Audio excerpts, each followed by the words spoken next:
Alors bonjour et bienvenue sur la chaîne YouTube AutoPlus. Mon nom est Marc Bouchard et c'est d'outre-Atlantique que je vous enverrai à l'occasion des essais de véhicules. Cette semaine, quel meilleur endroit pour débuter cette série que la ville de Québec, capitale de la province de Québec, mais aussi une partie importante du patrimoine mondial de l'UNESCO.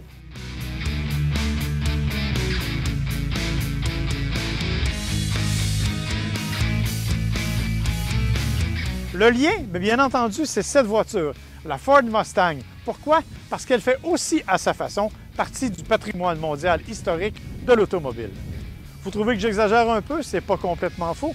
Malgré tout, il faut savoir que cette voiture célèbre cette année son 60e anniversaire avec une 7e génération.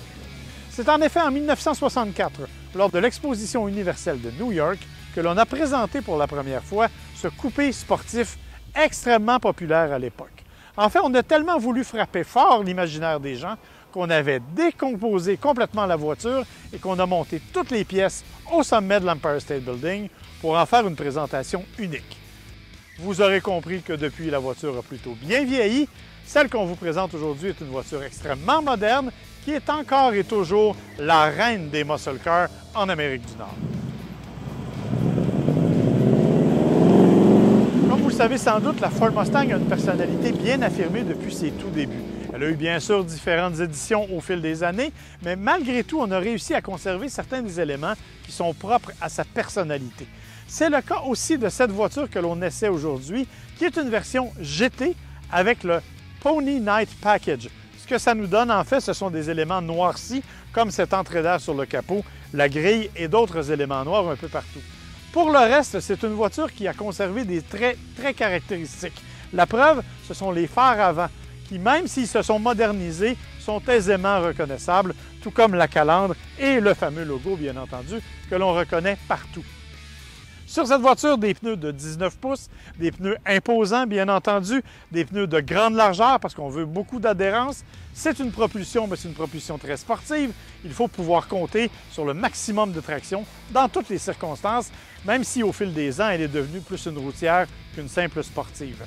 La ligne, elle, n'a pas changé. La courbe est toujours intéressante, elle est toujours magnifique, c'est toujours très beau. Parmi les grandes nouveautés cette année, c'est la largeur des ailes de chaque côté qui se sont arrondies, qui sont devenues un peu plus boursouflées, mais qui donnent vraiment une présence beaucoup plus musclée.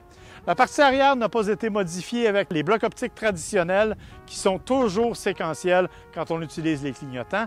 Et petite particularité de cette 17e génération, dans la lunette arrière, à la base, vous avez les 7 silhouettes des 7 différents modèles au fil des années. C'est un petit truc que Ford a mis de l'avant pour nous rappeler l'importance de l'histoire quand on pense à la Ford Mustang.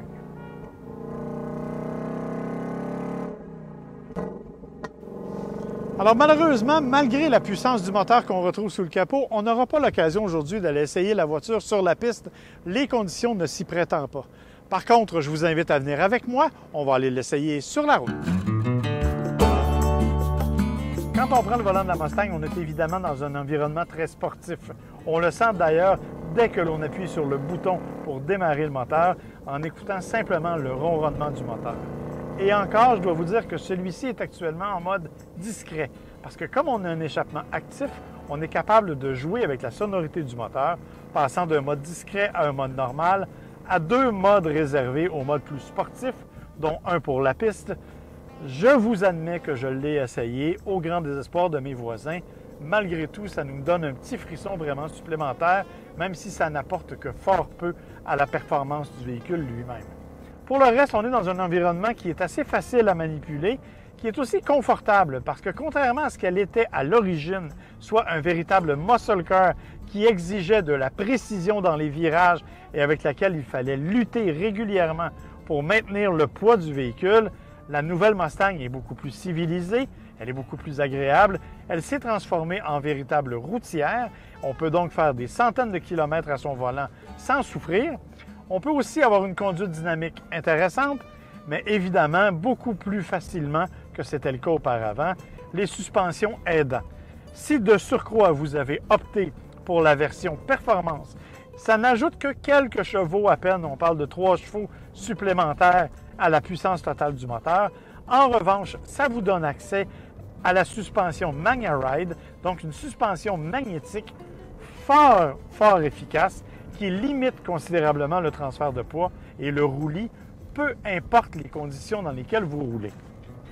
L'autre élément, en fait, c'est que si vous optez toujours pour la performance, vous obtenez des freins Brembo extrêmement précis qui vous donnent une précision dans le freinage et surtout qui conservent la bonne température.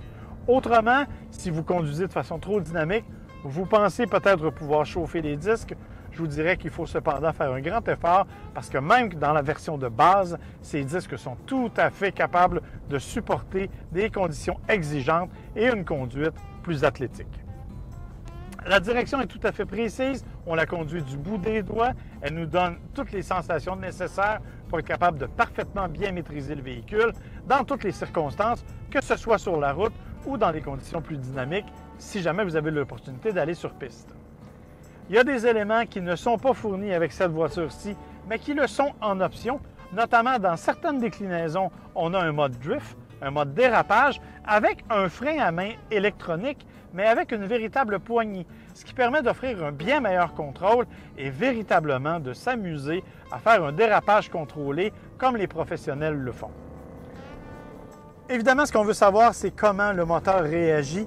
480 chevaux sous la pédale, c'est quand même pas rien, avec la boîte manuelle 6 vitesses qui est assez précise et qui est bien étagée, il faut le dire. Si vous optez pour l'automatique, vous aurez 10 rapports. Elle aussi, une boîte qui a fait ses preuves, évidemment, peut-être moins enthousiasmante pour les amateurs de conduite, mais malgré tout à fait efficace et précise. Les 480 chevaux, je vous l'ai dit, répondent avec brio quand on les sollicite. C'est surtout les 560 Nm de couple qui nous étonnent et quand on appuie avec férocité sur l'accélérateur, on est capable d'atteindre des vitesses vraiment particulières, notamment en utilisant le Launch Control, donc l'aide au lancement, qui nous permet d'atteindre le 0-100 en 5 secondes à peine.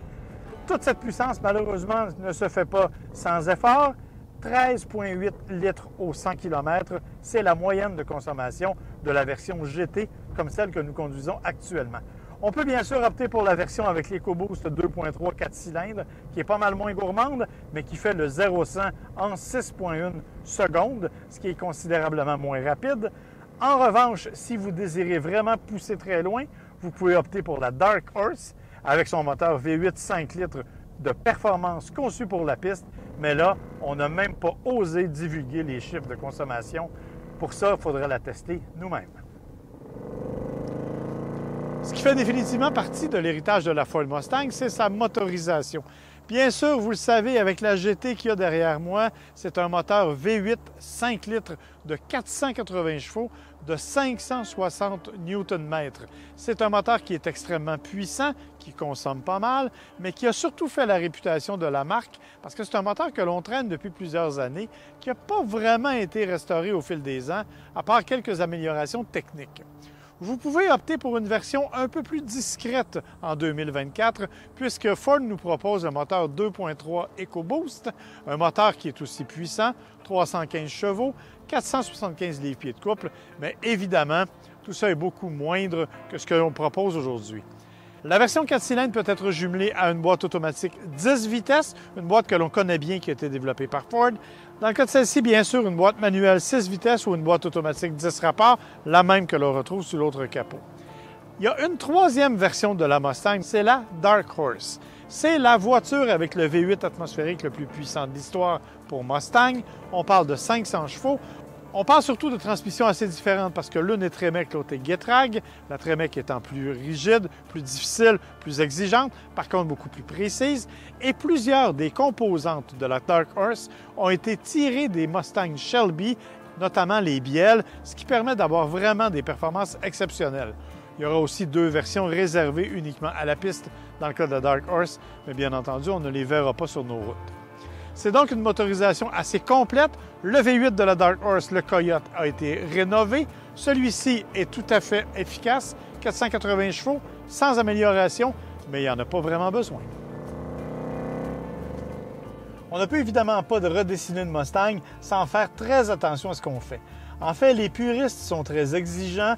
Ils veulent garder la personnalité de la voiture et garder certains éléments qui rappellent la nostalgie.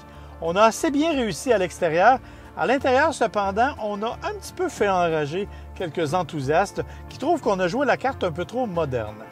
Mustang ne se cache pas, ils se sont inspirés, disent-ils, des avions de chasse pour créer un habitacle totalement différent de ce à quoi on était habitué. Un vaste écran incurvé avec 2 écrans d'affichage de près de 35 cm chacun sont là pour nous donner toute l'information disponible, mais ça vient enlever un petit peu de l'aspect agréable et nostalgique que l'on retrouvait dans les cadrans traditionnels.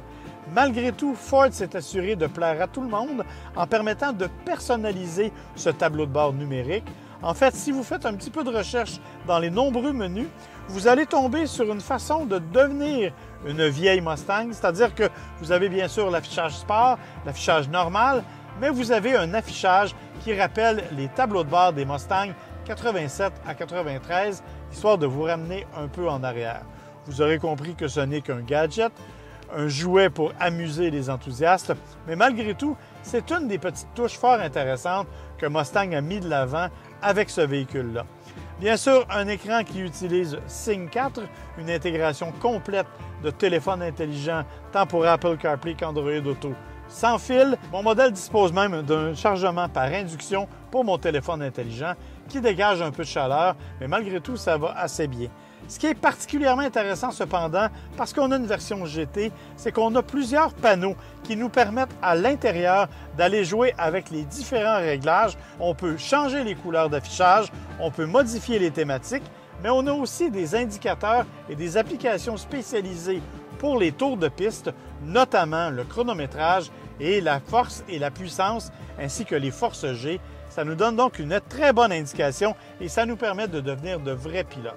Dernier détail dont il faut parler quand on est à l'intérieur, c'est bien sûr les éléments graphiques. On a gardé un volant qui est assez similaire à ce qui était dans les anciennes Mustang, mais bien sûr avec un tas de commandes au volant. On a un levier de transmission avec une boule qui n'est pas sans rappeler non plus les anciennes générations de Mustang. Dans l'ensemble, on a quand même préservé quelques éléments agréables, quelques éléments un peu nostalgiques, mais on est définitivement beaucoup plus moderne. J'aime surtout le fait qu'elle soit désormais capable de répondre efficacement à nos commandes vocales, et ça, on s'en sert abondamment. Les ingénieurs de chez Ford nous ont dit que c'était la meilleure Mustang jamais faite à ce jour, et j'ai tendance à leur donner raison. On l'a rendu beaucoup plus facile, beaucoup plus dynamique. En virage, on a cessé les batailles incessantes avec le volant. On est capable de vraiment pousser la machine de façon beaucoup plus efficace. Entre autres, avec la boîte manuelle, on a créé un système qui permet de révolutionner le moteur au bon sens, c'est-à-dire que ça simule une opération talon-pointe, ce qui nous donne l'impression qu'on est un véritable pilote de F1, alors que comme moi, on n'en a pas tous les talents. Pour le reste, c'est un véhicule qui est agréable, qui n'est pas si dispendieux. Au Canada, il se vend 63 000 $, ce qui est l'équivalent approximatif de 43 000 € en Europe. C'est assez dispendieux, il faut le dire, parce qu'on a la version GT avec quelques options. En revanche, il y a des options moins dispendieuses qui sont, elles, tout aussi efficaces, bien qu'un peu moins puissantes. Est-ce que la Mustang 2024 est la digne héritière de sa lignée? Sans aucun doute. Est-ce qu'elle va plaire à tout le monde? Encore plus, je pense qu'on a proposé un véhicule qui s'adresse vraiment aux gens qui ont envie d'avoir une sportive, mais qui n'ont pas envie de se battre en permanence. C'est donc un choix tout à fait sensé, rationnel et, malgré tout, très émotif.